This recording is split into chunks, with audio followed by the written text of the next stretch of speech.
ॐ श्री परमात्मने नमः। अथ द्वादशोऽध्यायः। अथातो वातकलाकलीयम् अध्यायं व्याख्यास्यामः इति स्माह भगवान् आत्रेयः। वातकलाकलाज्ञानम् अधिकृत्य परस्परमतानि जिज्ञासमानाः समुपविश्य महर्षयः पप्रच्छुः। अन्योन्यं किं गुणो वायुः, किम् अस्य प्रकोपणम्, उपशमनानि वा अस्य कानि, कथं च एनम् असङ्घातवन्तम् अनवस्थितम् अनासाद्य प्रकोपणप्रशमनानि प्रकोपयन्ति प्रशमयन्ति वा, कानि चास्य कुपितस्य शरीरचरस्य शरीरेषु चरतः कर्मणि बहिः शरीरेभ्यो वेति। अत्रोवाच कुशः सांकृत्यायनः। रूक्ष लघु शीत दारुण खर विशदाः षड् इमे वातगुणा भवन्ति। तच्छ्रुत्वा वाक्यं कुमारशीरा भरद्वाज उवाच। एवम् एतद्यथा भगवान् आह एत एव वातगुणा भवन्ति। सत्त्वेवं गुणैः एवं द्रव्यैः एवं प्रभावैश्च कर्मभिः अभ्यस्यमानैः वायुः प्रकोपम् आपद्यते।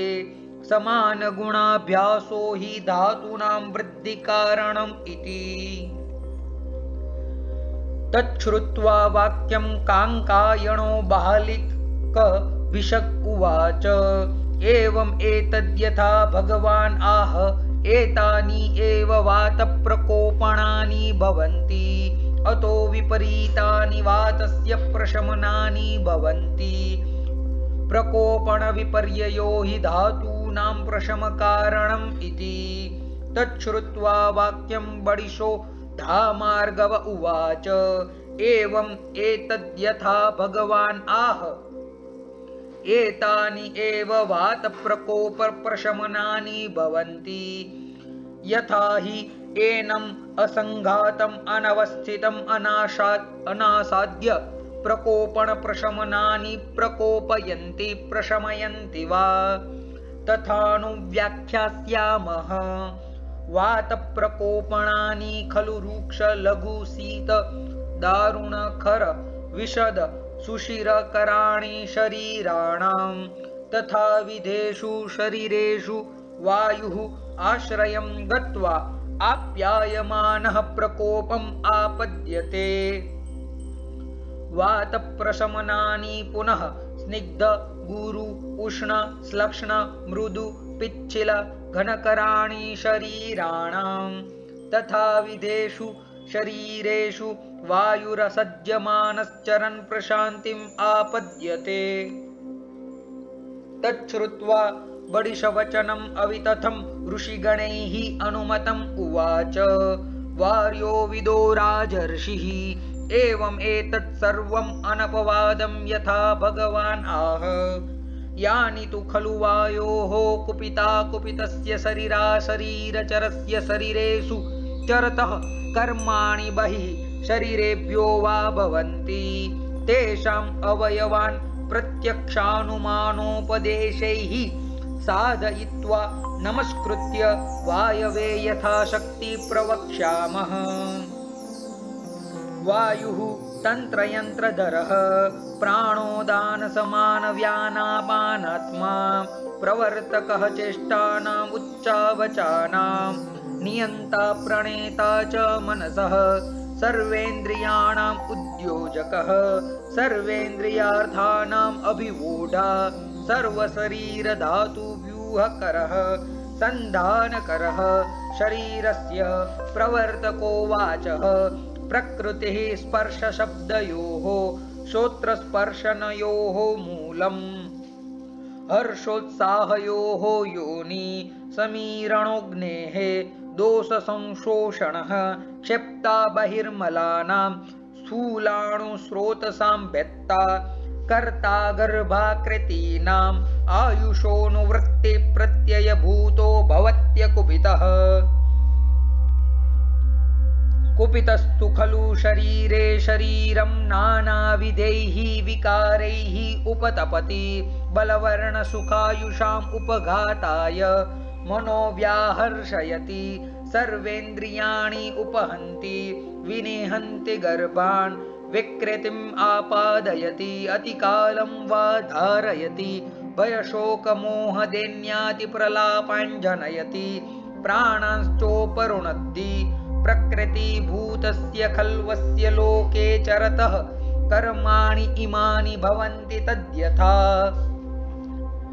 धरणीधारणं ज्वलनोज्ज्वालनम् आदित्यचन्द्रनक्षत्रग्रहगणानां सन्तानगतिविधानं सृष्टिश्च मेघानाम् अपां विसर्गः प्रवर्तनं स्रोतसां पुष्पफलानां चाभिनिवर्तनम् उद्भेदनं चोद्भिदानां ऋतूनां प्रविभागः विभागो धातूनां धातुमानसंस्थानव्यक्तिः बीजाभिसंस्कारः शस्याभिवर्धनम् अविक्लेदोपशोषणे अवैकारिकविकारश्चेति प्रकुपितस्य खल्वस्य लोकेषु चरतः कर्माणि इमानि भवन्ति तद्यथा शिखरी शिखरावमथनम् उन्मथनमनोकहानाम् उत्पीडनं सागराणाम् उद्वर्तनं सरसां प्रतिसरणम् आपगानाम् आकम्पनं च भूमेः आदमनम् अम्बुदानां निहार निर्हाद पांशुसिक्ता मत्स्य भेकोरगक्षार रुधिरा स्माशनी विसर्गः व्यापादनं च षण्णां ऋतूनां सस्यानाम् असङ्घातः भूतानां चोपसर्गः भावानां चाभावकरणं चतुर्युगान्तकराणां मेघसूर्यानलानीलानां विसर्गः स हि भगवान् प्रभवश्चाव्ययश्च भूतानां भावाभावकरः सुखासुखयोः विधाता मृत्युः यमः नियन्ता प्रजापतिः अदितिः विश्वकर्मा विश्वरूपः सर्वगः सर्वतन्त्राणां विधाता भावानाम् अणुः विभुः विष्णुः क्रान्तालोकानां वायुरेव भगवान् इति तच्छ्रुत्वा वार्यो विदवचो मरीचिरुवाच यद्यपि एवम् एतत् किमर्थस्यास्य वचने विज्ञाने वा सामर्थ्यम् अस्ति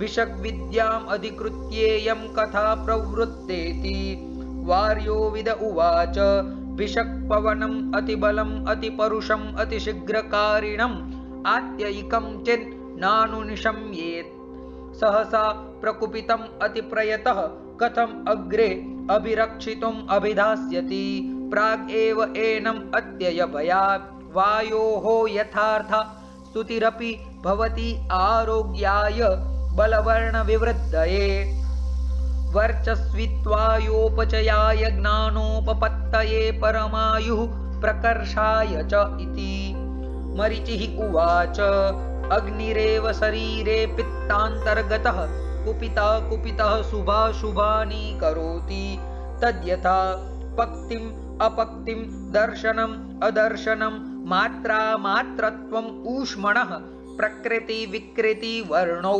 शौर्यं भयं क्रोधं हर्षं मोहं प्रसादम् इत्येवम् आदीनि चापराणि द्वन्द्वानीति तच्छ्रुत्वा मरीचिवचः काप्य उवाच सोम एव शरीरे श्लेष्मान्तर्गतः कुपितः शुभाशुभानि करोति तद्यथा दार्ढ्यं शैथिल्यम् उपचयं कार्श्यम् उत्साहम् आलस्यं भ्रशतां क्लीबतां ज्ञानम् अज्ञानं बुद्धिं मोहम् एवम् आदीनि चापराणि द्वन्द्वानीति। तच्छ्रुत्वा काप्यवचो भगवान् पुनर्वसुरात्रेय उवाच सर्व एव भवन्तः सम्यक् आहुः अन्यत्रैकान्तिकवचनात् सर्व एव खलु वातपित्तश्लेष्माणः प्रकृतिभूताः पुरुषम् अव्यापन्नेन्द्रियं बलवर्णसुखोपपन्नम् आयुषा महतोपपादयन्ति सम्यक् एवाचरिता धर्मार्थकामा इव निःश्रेयसेन महता पुरुषम् इह च अमुस्मिंश्च लोके विक्रेतास्त्वेनं महता विपर्ययेणोपपादयन्ते ऋतवस्त्रय इव विक्रेतिम् आपन्ना लोकम् अशुभेनोपघातकाल इति तद्रेषयः सर्व एवानुमेनिरे वचनम् आत्रेयस्य भगवतो भिनन्दुश्चेति भवति चात्र। तदात्रेय वचः श्रुत्वा सर्व एवानुमेनिरे ऋषयो भिनन्दुश्च यथेन्द्र वचनं सुराः। तत्र श्लोको गुणाषड्विविधो हेतुर्विविधं कर्म यत्पुनः वायोश्चतुर्विधं कर्म पृथक् च कफपित्तयोः महर्षीणां मतिर्याय पुनर्वसुमतिश्च या कलाकलीयेव तस्य तत्सर्वं सम्प्रकाशितम् इति अग्निवेशकृते तन्त्रे चरकप्रतिसंस्कृते श्लोकस्थाने वातकलाकलीयो नाम 12ोऽध्यायः इति निर्देशचतुष्कः इति श्री धन्वन्तरिरर्पणमस्तु।